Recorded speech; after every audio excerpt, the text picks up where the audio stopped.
Assalamualaikum warahmatullahi wabarakatuh. Nah, kali ini saya akan membahas terkait penalaran umum. Nah, ini babnya adalah tentang analitis. Kita singgung materinya sedikit ya. Jadi pada soal penalaran analitis itu biasanya berupa bentuk syarat-syarat tertentu untuk kemudian ditarik kesimpulan berdasarkan syarat-syarat yang diberikan. Nah, pada tes penalaran analitis itu ada beberapa tipe soal. Nah, seperti berikut ini ya. Yang pertama itu adalah tipe implikasi. Nah, untuk tipe implikasi itu berisi tentang hubungan antar syarat. Kita diminta untuk menghubungkan informasi yang sedikit rumit dan pada tipe ini akan diberikan pertanyaan bersyarat. Kemudian yang kedua itu adalah tipe kombinasi. Tipe kombinasi itu berisi soal dengan model penyusunan suatu jadwal atau komposisi, kemungkinan posisi benda dan kemungkinan yang lainnya gitu. Kemudian yang ketiga itu adalah tipe perbandingan urutan. Nah, tipe perbandingan urutan itu menekankan pada perbandingan antar pernyataan. Nah, tes ini kemungkinan kondisinya itu bisa lebih dari, bisa kurang dari atau sama dengan pernyataannya. Nah, tes perbandingan itu biasanya berupa urutan. Jadi kita bisa gunakan tanda lebih dari, kurang dari, dan sama dengan. Nah, cara menyelesaikan tes penalaran analitis itu yang pertama itu adalah penyederhanaan. Nah, biasanya pernyataan yang disajikan itu panjang, maka sebaiknya kita menggunakan permisalan untuk menyederhanakannya. Misalkan X, kemudian dan lain sebagainya gitu. Nah, pastikan membuat permisalan itu yang tidak terlalu rumit. Kemudian yang kedua itu adalah visualisasi. Nah, supaya bisa memudahkan kita untuk memahami suatu pernyataan, maka kita dapat menggambar permisalan tersebut dalam bentuk grafik, tabel ataupun yang lainnya gitu. Jadi kita bisa lebih mempunyai gambaran gitu ya. Bagaimana sih sebenarnya soal itu dalam visualisasi kita gitu, seperti apa supaya kita itu bisa tidak salah gitu ya untuk mengerjakannya. Kemudian yang ketiga adalah efektif dan efisien. Nah, waktu yang diberikan pada tes ini terbatas sehingga kita harus bisa memaksimalkan dengan sebaik-baiknya. Nah, jika soalnya itu dirasa sulit, beralihlah ke soal yang lebih mudah. Nah, terkadang untuk soal penalaran umum yang tipe analitis ini biasanya tuh dia ada satu pernyataan, tapi dia soalnya itu ada banyak gitu. Maka kita bisa membuat visualisasi tadi supaya visualisasi tersebut bisa kita gunakan untuk mengerjakan soal yang selanjutnya dan selanjutnya seperti itu. Dan memang ini visualisasi ini tuh harus benar gitu, karena lumayan ya, karena nggak cuma satu soal aja, bisa aja 2 ataupun 3 soal gitu kan, kan lumayan ya. Kemudian yang keempat, ini yang paling penting adalah sering berlatih. Nah, dengan kita itu sering berlatih mengerjakan soal yang sejenis, maka kita akan terbiasa dan mampu meningkatkan daya penalaran kita. Oke, langsung saja kita ke contoh soalnya ya. Dan kita bahas nih. 4 tas berisi roti dibagikan kepada 5 kelompok kerja dengan ketentuan sebagai berikut. Yang pertama itu adalah kelompok C mendapatkan roti 2 kali lebih banyak dari kelompok D. Kelompok A itu mendapatkan roti setengah kali lebih sedikit dari kelompok B. Kemudian yang ketiga itu kelompok B mendapatkan sepertiga bagian keseluruhan. Yang keempat, kelompok E bagian roti yang sama dengan kelompok D. Dan nomor 5 itu setiap tas berisi 1 lusin roti.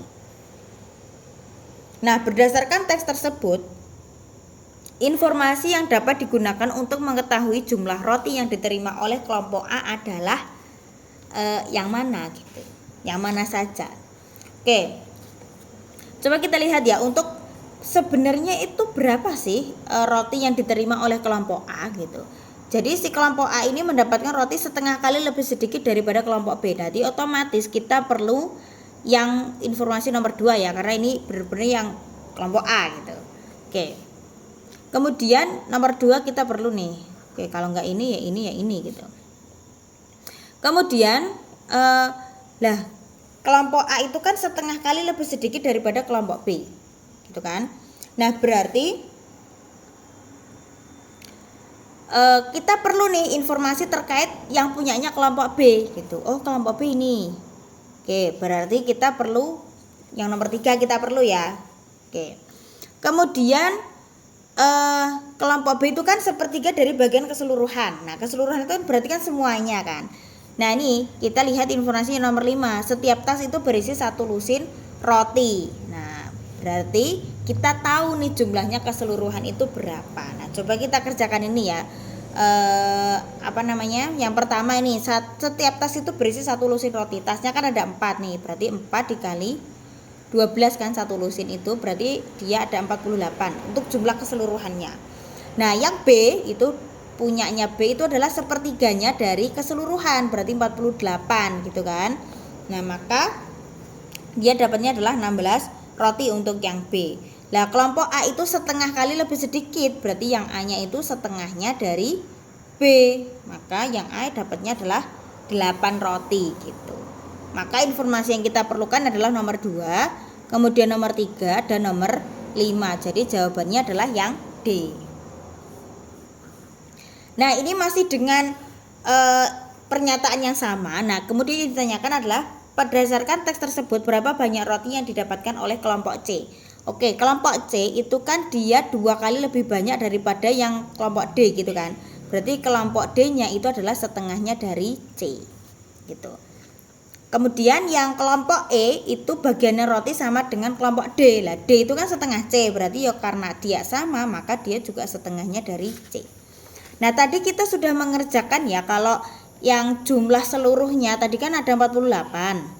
Nah, punyanya A tadi kan kita sudah tahu nih kalau A-nya itu adalah 8, yang punya B-nya adalah 16. Berarti jumlah semuanya itu berarti 48 itu didapatkan dari punyanya A, kemudian punyanya B, kemudian punyanya C, kemudian punyanya D. D-nya tadi setengah C ya kan. Kemudian yang E-nya tadi juga setengah C. Oke, tinggal kita masukkan semuanya, kita kerjakan selesai nanti ya. Ini 24 C ditambah setengah C ditambah setengah C, maka jadinya adalah 2C gitu ya, bukan 3C ya, karena ini cuma setengah C gitu. Maka jadinya adalah 2C sama dengan 48 dikurangi 24, berarti 2C sama dengan 24. Maka C-nya adalah 24 dibagi 2, jadinya 12. Oh, C-nya berarti mendapatkan 12 roti, maka jawabannya adalah yang D. Oke, lanjut ya. Kevin, Alfred, Zain, Ilham, dan Alvin adalah 5 siswa yang mencalonkan diri menjadi ketua OSIS di SMAN 1 Bojonggede. Nah, ada 3 program yang diajukan para calon, yaitu yang pertama itu program peningkatan akademik, itu diusulkan sama si Kevin, Alfred, sama Zain. Yang kedua itu program peningkatan non akademik itu oleh Zain, Ilham, dan Alvin. Kemudian yang ketiga itu adalah program keagamaan, dia itu diusung sama Alvin, Kevin, sama Alfred. Nah, setiap siswa itu hanya diperkenankan memilih satu calon berdasarkan programnya. Nah, hasil pemungutan suaranya itu sebagai berikut. Nah, itu ya, jadi hasilnya. Nah, berdasarkan teks tersebut, informasi yang dapat digunakan untuk mengetahui jumlah suara yang didapatkan Alfred adalah berapa. Jadi, kita tahu ya, ini si Alfred itu kan dia mengajukan yang pertama adalah program akademik. Nah, otomatis kita harus mengetahui berapa sih yang akademik itu berapa gitu. Nah, jadi yang si Alfred itu dia 90 itu kan berarti programnya yang akademik yang diusulkan sama si Kevin, Alfred, sama Zain itu dapatnya 90. Sedangkan di sini ada ketentuan nih, jumlah suara terbagi sama besar pada calon-calon yang memiliki program sama. Berarti si Alfred itu nggak dapat 90 tapi cuma sepertiganya, kan itu dibagi 3 ya, maka si Alfred dapatnya 30 nih. Jadi kita perlu informasi ini, kita juga perlu informasi yang ini gitu. Untuk yang si Alfred.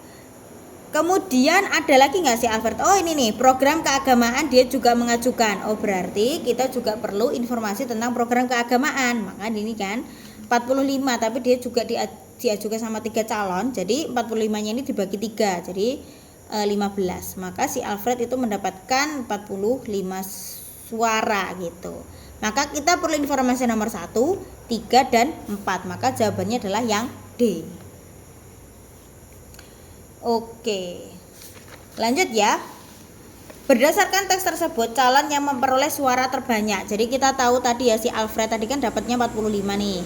Kemudian si Kevin nih, kita lihat Kevin dia tuh mengajukan apa saja nih ya. Akademik. Oke, akademik kan berarti dia dapatnya 30 ya si Kevin ya, 30 untuk yang akademik.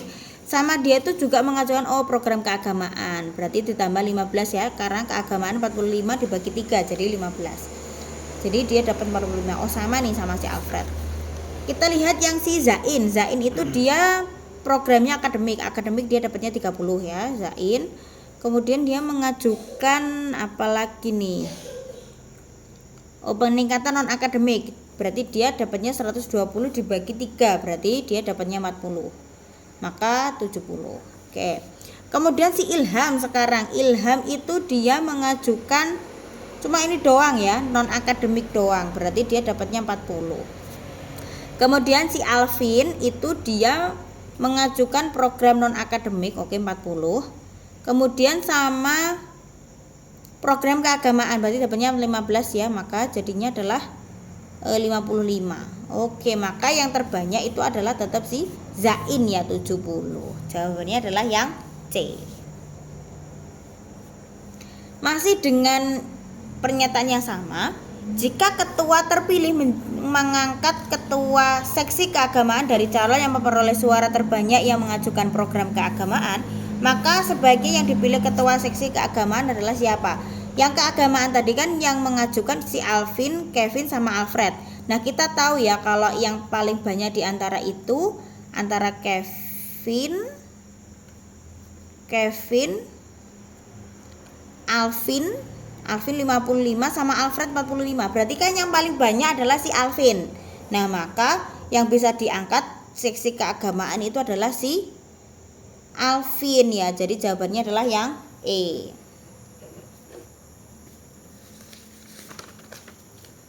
Oke, ini sudah beda lagi pernyataannya. Nah, ini ya. Ali, Irfan, Farhan dan Ja'far menabung di Bank Sejahtera setiap menerima gaji di awal bulan dengan jumlah uang yang ditabungkan berbeda-beda. Nah, berikut adalah ketentuannya. Si Ali dan Irfan itu menabungkan 30% gajinya setiap bulan. Kemudian Farhan sama Ja'far itu hanya menabungkan 25% gajinya setiap bulan. Dan gaji Ali itu sebesar 6 juta dan itu hanya sepertiga dari gaji Irfan setiap bulannya. Gaji Farhan adalah 10 juta dan 2 kali lebih banyak dari gaji Ja'far setiap bulannya. Berdasarkan teks tersebut, berapa banyaknya tabungan yang dimiliki Ali setelah menabung selama 3 tahun? Oke. Si Ali gajinya berapa nih? 6 juta. Oke, 6 juta ya. Dia menabung berapa? Nih Ali 30%, berarti kali 30 per 100 gitu. Ini setiap bulan ya, yang ditabungkan setiap bulan. Dah, dia itu 3 tahun. 3 tahun itu kan berarti dikalikan dengan 12 kali 3, berarti 36 ya. Oke, begitu. Nah, maka bisa kita coret ini ya. Jadi 6 dikali 3 berarti kan 18. 18 dikali 36 berarti ini 648, nolnya tambah 1 2 3 4 5. Oke, jadi hasilnya adalah 648 64.800 ini ya. Jadi jawabannya adalah yang B. Masih dengan pernyataan yang sama, Irfan dan istrinya itu ingin pergi berlibur ke Maldives dan membutuhkan uang sebanyak 54 juta. Nah, berapa lama waktu yang diperlukan untuk menabung untuk supaya si Irfan itu tuh bisa berlibur gitu ya. Nah, jadi kita tahu kalau si Irfan itu kan gajinya itu 3 kalinya dari gajinya Ali, karena gajinya Ali itu cuma sepertiganya. Maka gajinya Irfan itu kan berarti 3 kalinya. Jadi berapa ini 3 kalinya dari 6 juta? Maka gajinya Irfan itu adalah 18 juta ya. Dia itu menabungkan 30%. Oke, berarti 30 per 100. Maka jadinya adalah dia ini coret-coret 18 kali 3 itu adalah 54 juta. 54 juta bukan, ini hasilnya adalah 5.400.000 ya gitu. Si Irfan ini terus dia itu 54 juta butuhnya dan dia itu cuma bisa mengumpulkan 5.400.000. Maka jadinya nih ya 54 juta 1 2 3 dibagi dengan 5.400.000. Maka hasilnya adalah 10 bulan. Jawabannya jadi yang C.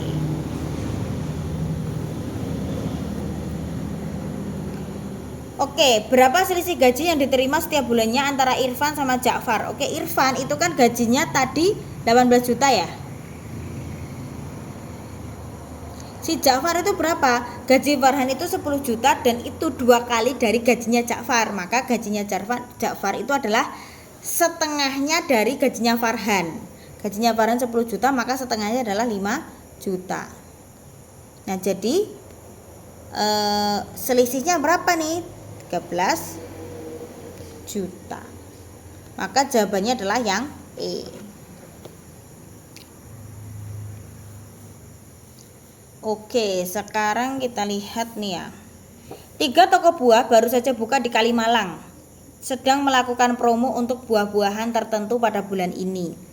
Nah, jika Andi itu memiliki uang sebesar 1 juta, maka berapakah apel yang akan didapatkan Andi dengan potongan harga tersebut?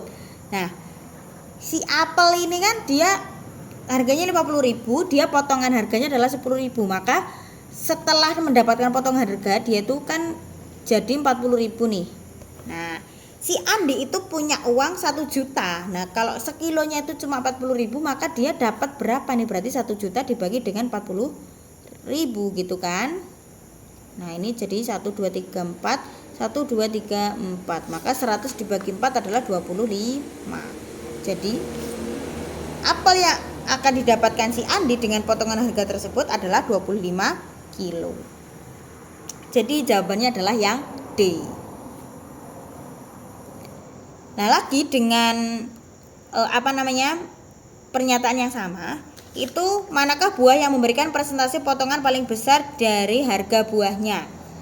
Oke. Apel di toko Indah. Oke, apel di toko Indah berarti ini ya. Berarti 10.000 per 50.000 kali dengan 100% gitu kan. Nah, berarti ini coret-coret. Nah, jadinya ini adalah 20% untuk potongannya si apel. Terus anggur di toko Indah. Oh, berarti ini ya. Ya wes. Oke. 45.000 dikali dengan 100%. Ini bisa tak coret, ini coret. Maka ini juga bisa tak coret, ini 1, ini tinggal 01, berarti jadinya adalah 10%. Oke, anggurnya 10%. Nanas. Oke, nanas. Oh, ya udah nih 6.000 per 40.000 kali 100%. Coret-coret, maka dia hasilnya 6 bagi 4. Oke, jadinya adalah 15% ya ini ya. Oke, 60 dibagi 4. Oke, 15%. Terus jeruk di toko Tenang. Oke, jeruk ini ya, berarti 6.000, 30.000 nih ya. Maka dikali dengan 100%, itu dicoret-coret, maka dia dapatnya adalah 20%. Oke, ini masih bersaing nih antara apel sama si jeruk. Sudahlah, kita coba si jambu ya. Berarti 7.500 per 25.000 dikali dengan 100%. Nih, dicoret-coret, nih coret. Berarti 750 dibagi ini, maka jadinya adalah 30%. Oh, ini adalah yang paling besar ya. Jadi jambu di toko Tenang, maka jawabannya adalah yang E. Karena dia 30% sendiri, maka dia yang paling besar gitu potongan harganya. Lagi dengan pernyataan yang masih sama. Jika tanpa potongan harga, berapa perbandingan harga buah termahal dengan buah yang paling murah? Kita lihat yang termahal itu adalah si apel nih ya, 50.000. Yang paling murah itulah jambu, ini cuma 25.000. Maka hasilnya adalah 2:1. Jawabannya adalah yang A. Oke, lanjut nih. pada sebuah bandara terdapat 4 pesawat yang akan berangkat pada waktu yang sama menuju lokasinya masing-masing. Nah, berikut adalah arah dan jarak yang keempat pesawat tersebut tempuh. Pesawat A itu bergerak lurus ke utara menempuh jarak 300 km. Oke, yang A itu 300 km. Pesawat B bergerak lurus ke selatan dan menempuh jarak 2 kali, berarti B-nya 2 kalinya dari A toh, berarti 600. Kemudian pesawat C bergerak lurus ke barat menempuh jarak 400. Oke, yang C-nya 400 km. Kemudian yang D-nya bergerak lurus ke timur dengan jarak tempuh 2 kali lebih jauh dari pesawat C. Oke, berarti 800 ya. Oke. Jika keempat pesawat telah mencapai tujuannya masing-masing, pesawat manakah yang menempuh jarak paling jauh? Oke, paling jauh ya otomatis yang D. Jadi pesawat D ya. Lanjut. Berdasarkan teks di atas, berapa jarak antara pesawat A dengan pesawat C saat keduanya sampai di tujuan? Oke, pesawat A tadi dia gini ya, bergerak lurus ke utara, berarti ini yang A, ini ke utara ke atas gitu ya. Kemudian sekalian aja deh, yang B itu lurus ke selatan. Oh, berarti di sini B-nya. Kemudian yang C itu lurus ke barat. Oh, lurus ke barat berarti ke sini. Kemudian yang D itu ke sini. Oke. Jarak C-nya tadi kan 400 km ya. Yang A tadi kan 300 km. Yang ditanyakan adalah jarak antara pesawat A dan C ketika sudah sampai tujuan nih. Jaraknya gimana? Ya udah nih pakai rumus Pythagoras aja. Jadi jangan begini ya. 300 sama 400 itu bukan begitu ya. Jadi jaraknya bisa aja kita potong dengan sisi miring di sebuah segitiga gitu. Maka jadinya adalah, ini gampang banget ini ya pakai rumus Pythagoras. Ini berarti AC kuadrat sama dengan 300 kuadrat ditambah 400 kuadrat. Maka jadinya adalah 90.000 ya. Ditambah 16, 1, 2, 3, 4 gitu. Maka jadinya adalah 25, 1, 2, 3, 4. Maka ini di akar jadinya adalah 500. Maka jawabannya adalah yang C. Jadi ini sudah sebuah kayak triple Pythagoras gitu ya. Angka 3 ini 4, 3, 5 dan kelipatannya. Itu kalau misalnya sisi yang tegak itu 4 sama 3, otomatis sisi miringnya itu pasti 5 gitu. Jadi kalau 400 sama 300 jadi otomatis ya 500 gitu. Oke. Nah, ini yang ditanyakan apa nih?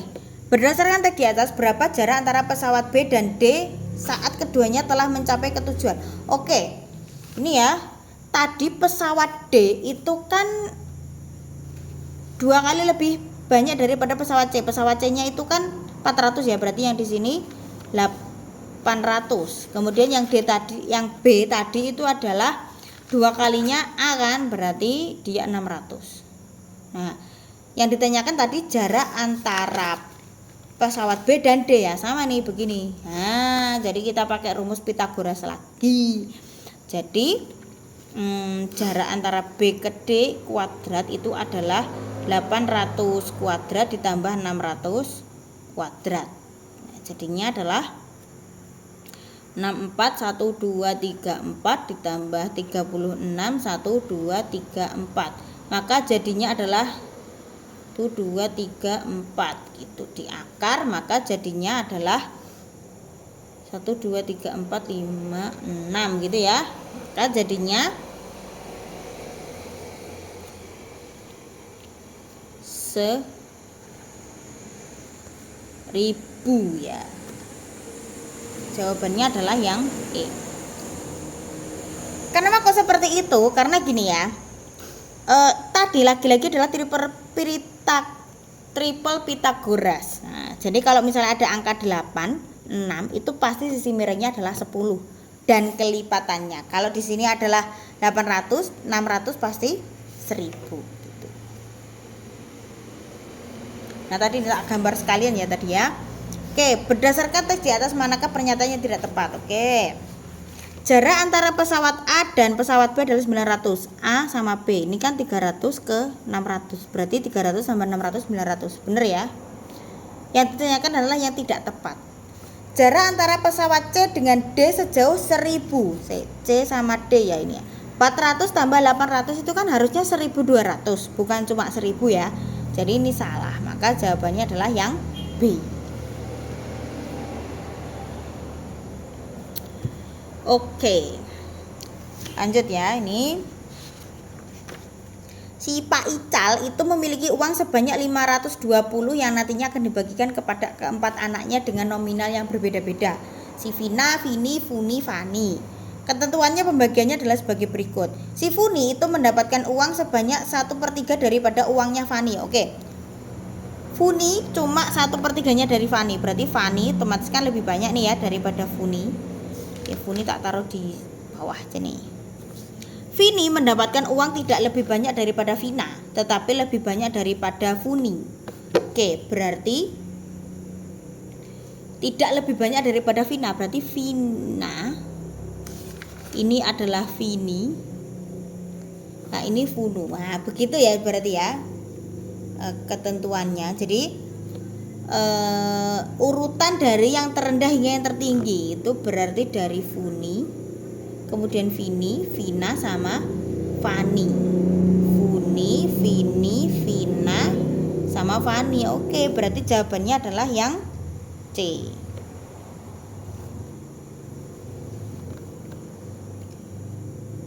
Terus lanjut nih dalam urutannya tadi ya. Oke.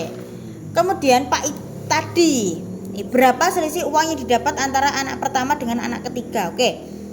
Kita lihat ya, tadi dari yang paling kecil itu adalah si Funi. Nah, sedangkan uang yang diberikan kepada Pak Ical yang anak yang paling kecil adalah 75.000. Otomatis si Funi ini mendapatkan uang 75.000. Nah, kemudian si Funi mendapatkan uang sepertiganya dari Fani. Artinya Faninya itu kan 3 kalinya. Berarti 3 kali 75.000, berarti hasilnya adalah 225 kan si Fani, karena ini 3 dikali 75.000 itu karena Funinya cuma sepertiganya. Nah, kemudian uang yang didapatkan Vina itu hanya lebih banyak 20.000 daripada uangnya Vini. Oke, jadi gini ya, si Pak Ical ini kan punya uangnya 520. Nah, ini sudah kelok nih dikasihkan ke Funi sama Fani, itu kan 75.000 sama 225 ya. Maka ini hasilnya kan masih 220. Karena 75 tambah 225 itu kan 300 kan. Nah, jadi masih 220. Nah, katanya uang yang didapatkan Vina itu hanya lebih banyak 20.000 daripada uangnya Vini. Berarti kan otomatis si Vina itu kan mendapatkan 120.000 kan, kemudian si Vininya 100 karena cuma lebih 20.000 gitu. Maka ini Vinanya 120, Vininya adalah 100. Nah, berapa selisih antara anak pertama dan ketiga? Oke, anak pertamanya adalah si Fani, anak keduanya Vina, anak ketiga Vini, anak keempatnya Funi. Maka selisihnya berapa? Oke, berarti selisihnya 225 dikurangi dengan 100.000 gitu kan. Maka hasilnya adalah 125.000. Jawabannya adalah yang B. Masih dengan pernyataan yang sama. Jika Pak Ical memberikan tambahan uang kepada anak yang terkecil sebesar 50.000, maka siapakah yang mendapatkan paling sedikit? Oke, kan tadinya yang paling sedikit itu kan si Funi, tapi Funi kan dapat tambahan nih 50.000 gitu. Maka jadinya Funi itu mendapatkan 125 karena dia ketambahan 50.000 tadi ya dari ayahnya. Maka yang mendapatkan paling sedikit adalah otomatis si Vini ini, cuma dapat 100.000 ya kan. Maka jawabannya adalah yang A. Oke, lanjut, ini kita ke bahasa Panda ya. Jadi kayak bahasa buatan gitu. Nah, kita bahas ya mulai dari yang pertama itu jenis metode pengkodean. Itu yang pertama adalah simple arrangement, itu aturan sederhana. Nah, jenis pengkodean ini merupakan jenis pengkodean sederhana dan yang paling umum. Nah, kode-kode yang diterapkan diperoleh dengan hanya menyelaraskan atau mengurutkan susunan kembali huruf yang diberikan dalam sebuah kata. Nah, dalam bahasa kode ablasi dikodekan sebagai baalis dengan pengkodean yang sama, maka Chandra itu menjadi apa gitu. Maka nih ya penyelesaiannya ini, kode ablasi menjadi baalis itu diperoleh dengan menukarkan letak dari urutan setiap dua hurufnya. Jadi yang AB ini jadi BA, kan? Terus LA ini jadi AL, kemudian SI itu jadi IS gitu. Sehingga dengan pola pengkodean yang sama, Chandra itu CA menjadi AC, ND dibagi jadi DN, RA jadi AR. Nah, maka CANDRA itu dikodekan menjadi ACDNAR. ACDNAR, maka jawabannya adalah yang C gitu. Oke, kemudian ini ya, jika kata ultimatum dikodekan sebagai ini ya, TLUAMIMUT, maka pengkodean dari kata MANUSKRIP adalah jadinya gimana nih? Nah, dengan pola yang sama, maksudnya itu dengan tipe-tipe yang sama, itu yang contoh yang ketiga juga gitu. Kata resisten itu dikodekan sebagai sisrenat dengan pola pengkodean yang sama, maka sabotase menjadi bagaimana gitu. Oke, langsung kita bahas ya ini. Oke, untuk penyelesaiannya, pengkodean ultimatum menjadi TLUAMIMUT itu memiliki pola perubahan setiap 3 huruf ya. Jadi ULT ini jadi TLU, IMA menjadi AMI, TUM menjadi MUT. Sehingga pengkodean untuk manuskrip itu sama ya, MAN menjadi NAM, USK menjadi KSU, RIP menjadi PIR. Nah, maka jadinya adalah ini. Jawabannya yang B. Kemudian yang contoh 3 tadi ya, kata resisten dengan pengkodean menjadi sisrenat, maka pola pengkodeannya resist itu menjadi siser. Ini ya, resist menjadi siser. Dan NAT menjadi TAN, sehingga pola pengkodean yang sama dengan sabotase itu sabot menjadi tobas, ase menjadi esa. Nah, jadi kata pengkodean untuk sabotase adalah TOBASESA. Jawabannya adalah yang E. Nah, catatannya adalah banyaknya karakter untuk huruf, angka atau simbol dalam setiap kata dalam kode sama dengan kata aslinya. Jika banyak karakternya berbeda, maka tidak mungkin menggunakan pola ini gitu. Kemudian perhatikan keselarasan kata. Jika huruf atau nomor telah berubah posisi dari pertama ke terakhir atau sebaliknya, maka bisa dimungkinkan pola yang digunakan itu adalah pola menukar. Itu tadi yang tipe yang pertama. Tipe yang kedua itulah direct substitution atau substitusi langsung. Nah, metode ini merupakan metode penggantian dari karakter huruf yang menyusun kata atau susunan angka dari suatu seri diganti oleh karakter yang dikodekan berupa alfabet, angka atau simbol lain yang ditempatkan pada kata yang dikodekan pada posisi yang sama seperti pada susunan awal diberikan. Bentuk variasi dari pengkodean ini adalah dengan mencampur adukkan penyubstitusiannya. Nah, contoh ya, dalam bahasa kode GANCU diterjemahkan menjadi HOURS dan DABIR diterjemahkan POKSI. Dengan bahasa pengkodean yang sama, bagaimana untuk mengkodekan kata riang? Nah, caranya adalah begini ya. Pengkodean yang terjadi GANCU ini jadi begini ya. Berarti G-nya jadi H, A-nya jadi O dan seterusnya. Maka riang itu berarti kan R ini kan diganti dengan I. Ya udah. I disubstitusikan dengan S gitu kan. Oke. Terus A itu sama O. Ini kan A sama O. Kemudian N mana N? N sama U ya ini. Kemudian G itu sama H. Maka jadinya adalah ISOUH gitu. Maka jawabannya adalah yang D. Lanjut ya, ini maaf, ini sebenarnya bukan tandon tapi sebenarnya adalah tanon. Nah, dalam satu bahasa pengkodean tertentu, leksikal dikodekan ini ya, 73854, 827 dan tanon itu dikodekan 62191. Jika menemukan suatu kode tertuliskan itu 5384725, maka yang dimaksud adalah apa? Sama ya tadi ya. Untuk L itu 7, E 3, K-nya 8 dan seterusnya. Maka langsung saja kita ganti ya untuk yang 5 ke 5 itu adalah S. Oke, S. Kemudian 3 itu adalah E. Oke, E. Kemudian untuk 8 itu adalah K. Oke, 8-nya sama K ya. Kemudian 4-nya sama I. Oke, 7-nya sama L. Oke. Kemudian 2-nya sama A. 5-nya sama S. Oke, jadinya adalah sekilas gitu. Jawabannya adalah yang B. Nah, catatannya, jika terdapat dua kata pada informasi yang diberikan dalam pengkodean dan dari dua kata ini memiliki satu atau beberapa penggantian kode atau substitusi yang sama, begitu juga dengan kata yang ditanyakan, maka pengkodean huruf-huruf ini juga sama. Maka perhatikan pada penyubstitusian huruf yang sama.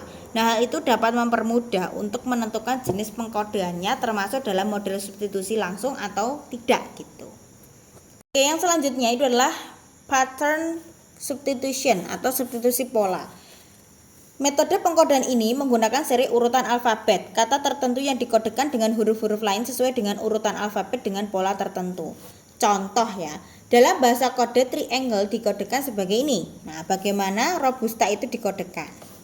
Oke, kita lihat ya. Nih. Triangle itu berarti dia alfabetnya itu geser 3-3 gitu ya. T U V W gitu, geser 3 kan. R S T U, nah, geser 3. Berarti pasti semuanya ini juga akan geser 3. Berarti R geser 3 jadi U, O jadi R, B jadi E, U jadi X, S jadi V, T jadi W dan D-nya jadi A gitu. Maka jadinya adalah ini ya. U R E X W W D. Nah, pada kata yang akan dikodekan robusta terdapat huruf yang sama dengan informasi yang diberikan, yaitu huruf R, di mana pada informasi R itu dikodekan sebagai U, maka pilihan A dan D itu sudah pasti bukan pilihan yang tepat ya. Nah, ini tadi ya. R itu kan dia R S T U, berarti dia otomatis adalah yang U, maka A sama D itu udah nggak mungkin, jadi antara B, C ataupun E gitu. Nah, dengan kita itu bisa tahu nih ya, oh ternyata A sama D itu nggak mungkin, berarti kita bisa jadi menemukan pilihan yang lebih sempit gitu. Maksudnya kayak peluangnya antara cuma 3 itu tok gitu, nggak mungkin yang A sama D tadi itu udah otomatis tereliminasi gitu.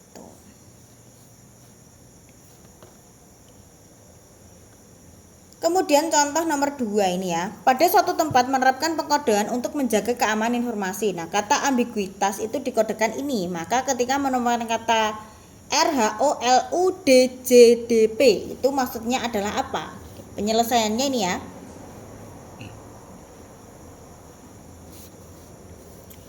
Nih, A dengan C itu kan berarti tambah 2. Tuh. M sama P itu tambah 3. B ke D tambah 2. I ke L tambah 3 lagi, G ke I tambah 2 dan seterusnya ya. Berarti polanya adalah tambah 2 tambah 3 tambah 2 tambah 3 dan seterusnya. Nah, sehingga dengan menggunakan cara terbalik penyusunannya untuk menemukan kata yang dimaksudkan dalam pengkodean dipakai adalah itu. Berarti berapa? Karena terbalik ya susunannya, karena dia tadi ini ditambah, maka yang di sini adalah dikurangi. Berarti R itu dikurangi 2 jadi P, H jadi E, O jadi M, L jadi I, U jadi S, D jadi A, J jadi H, D jadi A, dan P-nya jadi N gitu. Nah, catatannya dalam penyelesaian soal ini, huruf-huruf yang dapat pada kata diubah terlebih dahulu dengan bilangan yang sesuai dengan urutan huruf tersebut pada urutan alfabet. Kemudian sesuaikan dengan temukan pola pengkodeannya. Jadi kalau misalnya ini ya dalam bahasa pengkodean ini nanti kalau kita itu sudah ketemu polanya itu pasti kita akan mudah ya untuk mengerjakannya gitu. Nah, ini adalah alphanumerik coding atau pengkodean alphanumerik. Pada pola pengkodean metode ini yang perlu diperhatikan adalah urutan daftar dari alfabet ya. Jadi A-nya 1 sampai Z itu 26. Ini adalah sebagai kunci ya. Kalau E5, J10, O15, T20 sama Y-nya adalah 25. Nah, jika dalam bahasa kode tertentu respect dikodekan sebagai itu, maka fragile itu dapat diberikan kode apa gitu. Nih ya. Nah, kata respect itu dikodekan ini. Nih, R-nya 18, E-nya 5, S-nya 19, P-nya 16, E-nya 5, C-nya 3 dan T-nya adalah 20. Maka respect itu nih 18 tuh. Nah, fragile berarti fragile ya udah nih tinggal kita kerjakan aja nih F. F-nya berapa ya? F-nya adalah 6. Kemudian R-nya adalah 18. Berarti 6 18 gitu kan. Terus A-nya 1. G-nya adalah 7. Berarti 6 18 1 7. 6 18 ini salah. 6 salah. 6 18 1 ini juga salah. 6 18 1 7. Oke, berarti jawabannya adalah yang E ya. Lanjut, berikut ini adalah beberapa kata yang diterjemahkan dengan bahasa buatan. Dan ya, Wang ing ung king berarti kemarin juga hujan. Kemudian nung ing ung itu berarti cerah. Mung berarti besok, maka nung ing mung king itu berarti apa gitu. Ini ya pembahasannya. Untuk kode ini Wang ing ung king itu ini ya. Nah, ini mung itu besok, maka nung ing mung king jadinya apa? Nah, dari kalimat pertama dan kedua terdapat kata yang sama, yaitu ada kata kemarin. Maka kemarin itu pasti tidak sama dengan king, dan kemarin juga tidak sama dengan wang atau nung gitu kan. Nah, tapi jika diperhatikan kalimat yang ditanyakan terdapat kata nung ing bersamaan, maka bisa disimpulkan kemarin itu ung, wang ing itu hujan, nung ing itu adalah cerah, dan king itu juga. Maka nung ing mung king itu adalah besok juga cerah gitu. Maka jawabannya adalah yang